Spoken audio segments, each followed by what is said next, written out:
Have you ever wanted to know what it's like to live underwater, and all of a sudden you're bombarded with oil, plastic bottles, and all sorts of garbage while you're watching the color go from a blue to a questionable shade of green? Well, now you can with our transformative VR experience.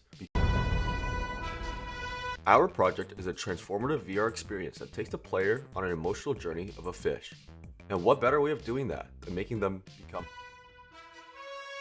Our goal is to get our participants thinking about their waste habits and consumer mindset, and then ultimately shifting their perspective on why environmental preservation matters. We chose to do this by dropping them in an imaginative and emotional VR journey, where the player becomes, letting them fully embody and experience it firsthand. We aim to create an experience where users could empathize with salmon and undersea creatures as a whole, by leveraging state-of-the-art narration, music, and an explorable underwater environment to spark imaginative immersion. Here are some thoughts from our participants. Yeah, I guess the most striking moment was the transition from the clean water to the dirty water.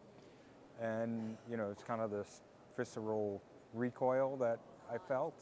And especially thinking about the fish drinking, you mentioned the taste of the water changed. I enjoyed how there's a guided narrative throughout, and it's really the story element is very present. I really felt the waves of emotions throughout the whole process. Yeah. In designing this experience, we focused on balancing player agency with narrative structure. Users are free to move around and explore the surroundings, while a British National Geographic-style narrator guides them through key moments, creating a coherent story that encourages deeper reflection afterward. Alongside imaginative immersion, sensory immersion played a key supporting role throughout our experience, especially through visual and audio elements. We crafted a fantastical underwater world layered with ambient sounds and music to support and enhance our participants' imaginative experience, which was our top priority. Our experience is quite straightforward. Shortly after the experience begins, a disembodied narrator explains to the user what they are and where they are, and a general goal for the user, after which they are free to explore the environment. The user is guided by rings of fish that signify the user is swimming in the right direction, along with the guiding salmon that swims towards the next stages periodically throughout the experience. The user explores and progresses through each of these stages until they complete the experience. After the virtual experience, we have a post-experience questionnaire for our participants about how they feel about the experience, what stood out to them the most, and if they felt like they could implement or improve their lifestyle to promote environmental sustainability.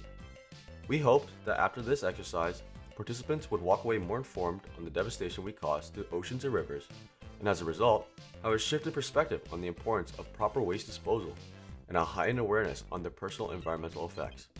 Well, the depressing point of humans wrecking the environment, but that's not in your control.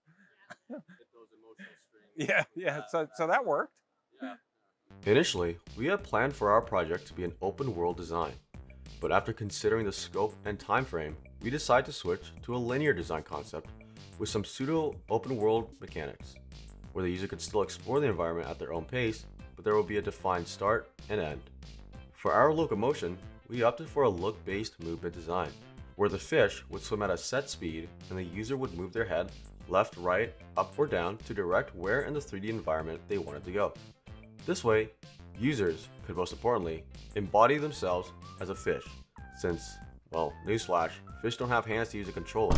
Also, this form of locomotion is intuitive and users don't have to familiarize themselves with the controller and can feel comfortable just focusing on becoming a fish.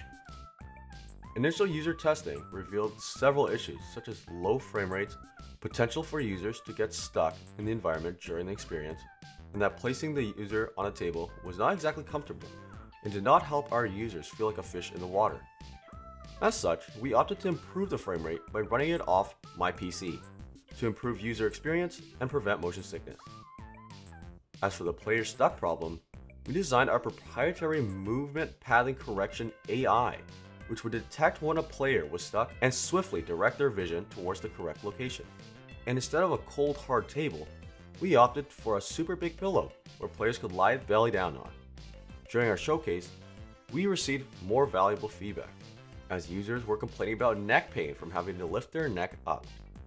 This was very valuable, since going forward, we could take more measures in improving the comfort of our experience for our participants. A potential solution we discussed was opting for a massage table where users could rest their head in the head hole, eliminating any neck pain.